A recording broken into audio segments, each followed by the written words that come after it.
Hey guys, and welcome back to the Q&A. So if you want to stick in a question, just leave it down in the comments of this video. I'll add it to my big Word document of questions, and we can move on from there. It's actually been kind of nice recently. There's been a lot of really good questions. I think it's probably because there's a lot of interesting stuff happening with WoW. I mean, okay, there's not a great deal going on in-game, but I think there's a lot of food for thought that's coming out from Blizzard. Anyway, let's get on to the very first question, which is from Donny Shoes, who said, do you know if Blizzard has any plans on expanding the Transmog system, allowing classes to transmog other classes' tier sets or transmogging other armor types, so for an example, plate onto cloth, and maybe even making it unlockable by spending VP for specific items or something like that, and he said that he would particularly like to have Paladin tier 2 on his Dwarf Priest. Okay, so I think, first of all, they do have plans on expanding on the Transmog system, but first of all, I don't think they're going to allow you to wear another class's tier set or anything like that. I think that a tier set is really designed to be unique to a class. It's designed to speak to the strengths of that class, and by giving a tier set to multiple classes, it kind of wears away of the class identity of that tier set. Though I can certainly see where you'd come from, in that maybe the Judgment Paladin gear could work kind of well on like a...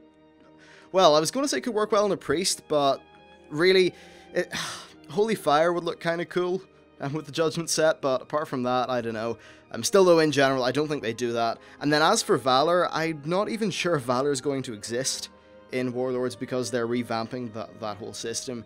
But I think that definitely if there is a point system there or something like that, then sure, allow us to use some of our premium points to get a cool transmog item, because that would at least add gameplay for some people. So yeah, fair enough. Now in terms of plans for expanding the transmog system, well, I think that they shouldn't do what they've done in Diablo 3. Diablo 3's transmog system, if you don't know, it's basically, as you walk around the world and you get bits of armor, basically if you get a piece of armor, then you can transmog into it. But because armor is just so plentiful in Diablo, it means that it's not too hard to get a transmog set that you really like unless you're fishing for legendaries. And yeah, the exact way that it's done in Diablo 3 is, it's kind of similar to Warcraft, but because Diablo is such a different game, I don't think that as quick a transmog system would really work too well. So what I'd like Blizzard to do is just add more breadth in terms of the transmog gameplay, because right now what we do to get transmogs is go back and do old stuff, and that's totally cool, and maybe there's some things like, say, Darkmoon Faire, but the more other things that we can do to get transmog gear, the better. So throw a little bit of transmog in there for raiding and LFRs, sure, absolutely. Maybe put a little bit in for Ashran, put a bit of transmog stuff in for your garrison. I'd say that also they could do some sort of like treasure finding system. If they are going for this whole big exploration style gameplay, maybe they could just tie maybe a transmog set into that for each class. There really is a wealth of opportunities. There's a challenge mode system as well. So in terms of all those things, just adding more varied sources of transmog gear could be really cool. I know that one of the driving forces behind people doing challenge modes was those really bad transmog sets, so perhaps they could use transmog sets in a similar regard for another feature of the game, though what feature that would be, I'm not particularly sure. Hell, actually, Time Walker dungeons. If they were ever to do Time Walker dungeons, and, by the way, a Time Walker dungeon would be you just going back, doing a random dungeon, but all scaled up to your item level, and maybe if there was like a special transmog set for doing those, that could be cool, I suppose. Lots of different ways of doing things. Though in terms of radically changing it, so maybe allowing you to put dyes in your gear or anything like that, I don't particularly think so. You see, adding dyes onto gear would take away from the whole idea of LFR, normal/heroic, and then, well, I'm kind of messing up my tiers here. Let's just talk in terms of the Warlords of Draenor rating tiers. So that would be normal and heroic having a transmog set, and then mythic having like another recolor. Just, where they do the tier set recolors. Because those recolors are there, I think it does provide a bit of a difference between the various rating tiers and the rewards they drop, and I think that's important, so Blizzard won't remove it. And I think the dyeing gear would just take away from that. So maybe not dyeing, but yeah, honestly, if they just keep their current way of doing things, but maybe give you some more like transmog enchantments and little things like that, just like nifty things. Basically, my fundamental idea for improving transmog is add more breadth to the system so that people can do various different things which all feed into Transmog rather than tunnel visualing into a select few old raids. Okay, so next we have a question from Cotter MCG1234, who said, do you think it would be a good idea to bring back 40-man raids? I think that in terms of main raiding, no, it wouldn't be. Though I kind of get the romance of, not the romance of 40-man raid, but you know, the thing that's, that like little nifty kind of thing that, oh look, there's a lot of people fighting a dragon, that's awesome. I totally understand wanting to have that back, but I think that feeling is really provided by world bosses in a way. Just in terms of 40-man raiding though, it really does have a lot of drawbacks. Like, let's be honest, you cannot design an extremely complex, interesting, and hard encounter with 40 people in mind, because just the way things work with organizational capabilities of groups, you know, people having to stack a certain amount of people on a certain thing, moving people, spreading them around the room, all these various things just get so much harder with 40 people.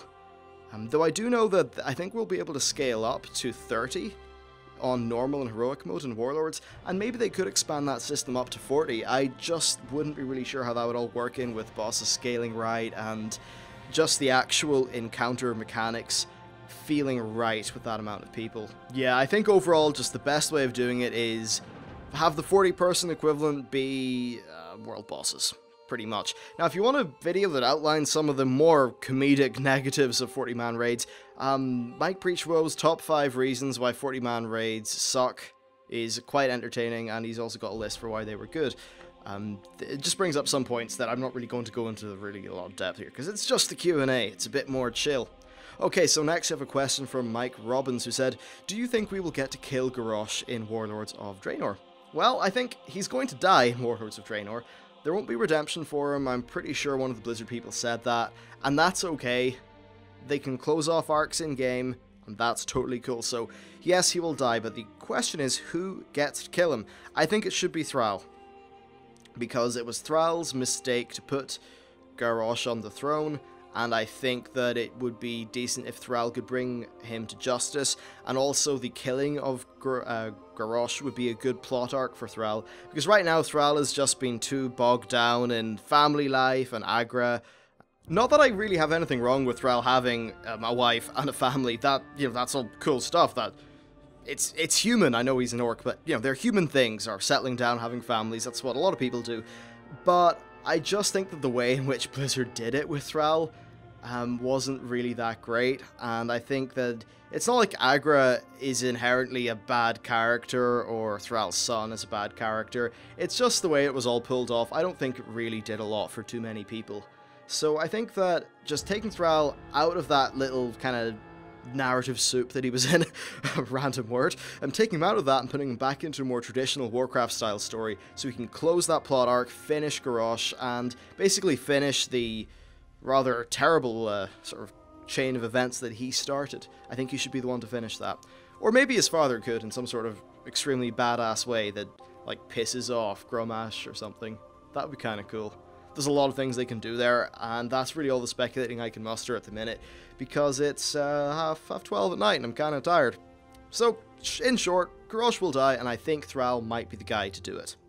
Alright, so next we have a question from Oliver Halvat, who said, for the Paladin quest, do you think it could be possible to become a corrupt Paladin? Does that fit lore-wise, or is it pretty much just a Death Knight? I would like to play a Paladin in a darker way. I think this was just in response to people talking in the previous video about class quests, so a bit like the Warlock Green Fire. Now, a corrupted Paladin is... You see, this is where the boundaries of my lore kind of get hit. I'm pretty sure that the Paladins directly kind of summon the power of the Holy Light. So if they turn against that, then I'm quite sure that they would lose their power. So I'm not particularly sure if you could be a corrupted Paladin, because unless you're a Blood Elf, then I don't think you can get your like Paladin power from anything other than the light. But after the events of the Burning Crusade, I think the Blood Elf Paladins also get their power from the light because of the whole plot arc that was going on with the Naru that was getting its power sucked out of, and how that was of course stopped in Burning Crusade. So I think overall, it would not be lore-wise possible. Though if you know more about lore than me, which is absolutely completely possible, then be sure to let me know, actually. In terms of it being pretty much just a Death Knight, that's not really the case. I've actually seen a lot of people think that a Death Knight's kind of like a bad paladin, and I guess that narratively they are complete opposites in some ways. But I think anything can be a Death Knight as long as it was strong enough in its past life to be able to just wield that power. So yeah, a paladin can become a Death Knight, sure, but maybe lots of other things can. Though, is there not some bit of lore about paladins? Paladins not being able to become undead and they just die? I remember someone saying that to me a while back. Yeah, I'm not 100% sure, but hopefully this question opens up some interesting discussion in the comments. So, next let's move on to a question from Preeton Mine, who said, thinking about all of Warlords of Draenor creatures, what do you think could be a future mount? Good question, actually. And this is another hidden positive to us being able to have, well, no flying mounts, or not being able to have flying mounts. It means that Blizzard are forced to make mounts out of ground creatures, pretty much. Well, at least I'd imagine that they would have an emphasis on that, which would hopefully mean that we're going to get things like maybe a Clefttooth. Not Clefttooth, yes, a Clefttooth.